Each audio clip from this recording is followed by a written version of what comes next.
السلام علیکم ورحمۃ اللہ وبرکاتہ۔ محترم ناظرین، رمضان کی ایک خاص عبادت، خاص طور سے رمضان کی راتوں کی ایک خاص عبادت تراویح کی نماز ہے۔ تراویح کی نماز ظاہر فرض نہیں ہے، واجب نہیں ہے، لیکن سنت مؤکدہ ضرور ہے، اور تراویح جماعت سے پڑھنا سنت مؤکدہ علی الکفایہ ضرور ہے، لہٰذا تراویح چھوڑی نہیں جا سکتی۔ جو شخص تراویح کی نماز نہ پڑھے اور سستی کی وجہ سے بلا کسی عذر تراویح کی نماز چھوڑ دے، تراویح کی نماز نہ پڑھے، وہ ظاہر سی بات ہے رمضان کی رحمتوں سے محروم ہونے والا شخص ہے، رمضان کے فیوض سے محروم ہونے والا شخص ہے، اور وہ فاسق ہے، گنہگار ہے۔ یہ جو تراویح کی نماز ہے رمضان کی خاص عبادت ہے۔ اللہ کے رسول صلی اللہ علیہ وسلم نے ایک حدیث شریف میں ارشاد فرمایا، من قام رمضان ایمانا واحتسابا غفر له ما تقدم من ذنبه، او کما قال رسول اللہ صلی اللہ علیہ وسلم۔ جس نے رمضان میں تراویح کی نماز پڑھی، قیام کیا، ایمان کے ساتھ، مومن ہونے کی حالت میں، اللہ پر یقین رکھتے ہوئے اور ثواب کی امید رکھتے ہوئے، اس کے پچھلے تمام گناہ معاف کر دیے جاتے ہیں۔ ایسی بڑی بشارت ہے تراویح کی نماز کی، اور یہی وجہ ہے کہ تراویح کی نماز کا معمول رہا ہے، اور صلحہ تو صلحہ، عام آدمی بھی، عام شخص بھی جو عام دنوں میں اپنی بد نصیبی کی وجہ سے، بدقسمتی کی وجہ سے یا بدعملی کی وجہ سے فرض نماز جس سے غیر رمضان میں نہیں ہوتی، وہ رمضان کے دنوں میں اس کی فضیلت ہی کہی جا سکتی ہے، یا رمضان کی خیر و برکت ہی کہی جا سکتی ہے۔ رمضان کے دنوں میں تراویح کا بھی پابند ہو جاتا ہے، اور تراویح کی برکات سے مستفیض ہوتا ہے۔ یہاں پر کچھ غلطیاں ہوتی ہیں تراویح کے سلسلے میں، ان کی وجہ سے ظاہر ہے تراویح کا جو ہمیں ثواب ملنا چاہیے، جو اس کی انوار و برکات ہمیں حاصل ہونی چاہیے، وہ حاصل نہیں ہوتی۔ پہلی چیز تو یہ کہ دیکھا جاتا ہے کہ تراویح میں بہت سے لوگ شریک ہوتے ہیں، لیکن ایک بڑی تعداد ایسی ہوتی ہے جو امام صاحب قرآن پڑھتے جاتے ہیں اور وہ پیچھے بیٹھے ہوئے ہوتے ہیں، یا وضو خانوں میں گپ شپ کر رہے ہوتے ہیں، یا اور دوسرے مشاغل میں مشغول ہوتے ہیں، اور امام صاحب کے رکوع کے منتظر ہوتے ہیں کہ امام صاحب رکوع کی تکبیر کہیں، اللہ اکبر کہیں، اور یہ جا کر جلدی سے اس میں شریک ہو جائیں۔ ظاہر سی بات ہے پھر آپ قرآن کہاں سن رہے ہیں، اور پھر تراویح کی برکات آپ کو کیسے حاصل ہوں گی؟ اس سے بچنا چاہیے کہ اس سے اور نمازیوں کی نماز میں خلل بھی ہوتا ہے، اور امام صاحب کو بھی خلل پیش آ سکتا ہے، ان کی نماز بھی خراب ہو سکتی ہے، وہ قرآن بھول سکتے ہیں۔ لہٰذا ان ساری چیزوں سے بچنا چاہیے۔ شروع ہی سے جیسے ہی امام صاحب اللہ اکبر کہیں اور سورہ فاتحہ پڑھنا شروع کریں، اسی کے ساتھ شامل ہو جانا چاہیے۔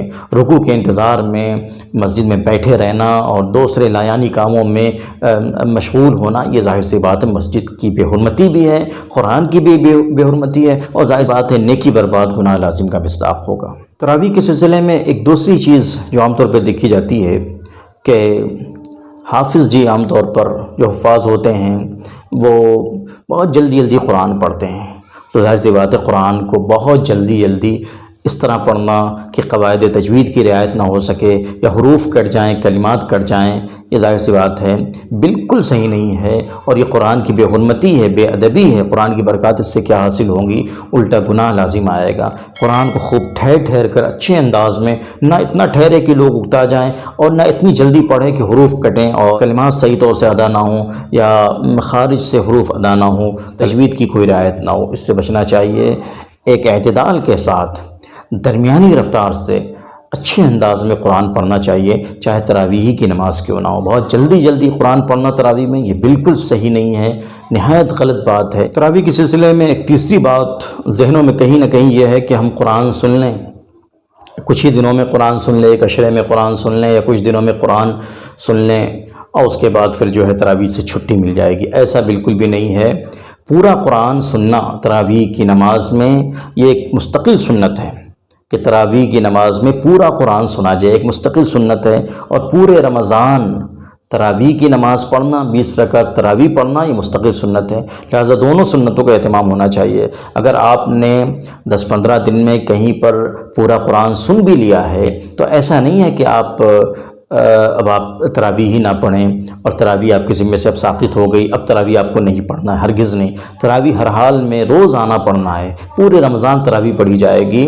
اگر آپ نے قرآن مکمل سن لیا ہے پھر بھی یہ دونوں دو الگ الگ سنتیں ہیں. ایک سنت ہے پورا قرآن سننا تراویح کی نماز میں، اور دوسری سنت ہے پورے رمضان تراویح کی نماز پڑھنا. ایک چیز اور جس کی طرف توجہ دلانا ضروری ہے وہ ہے شبینہ والی تراویح، جس کو شبینہ کہا جاتا ہے، اور ایک رات کی تراویح پڑھی جاتی ہے. اکثر شہروں وغیرہ میں دیکھا جاتا ہے ایک رات کی تراویح پڑھی جاتی ہے. ظاہر سی بات ہے اس میں جتنی خرافات جمع ہو جاتی ہیں، جس قدر قرآن پاک کی بے حرمتی ہوتی ہے وہ بیان سے باہر ہے. امام صاحب پڑھ رہے ہوتے ہیں اور پورا مجمع پیچھے سے غائب ہوتا ہے سوائے 2-4 لوگوں کے، اور ایک رات میں پورا قرآن ختم کرنے کا دعویٰ کیا جاتا ہے. وہ کیسے پڑھا جاتا ہے اس سمجھ سے باہر ہے.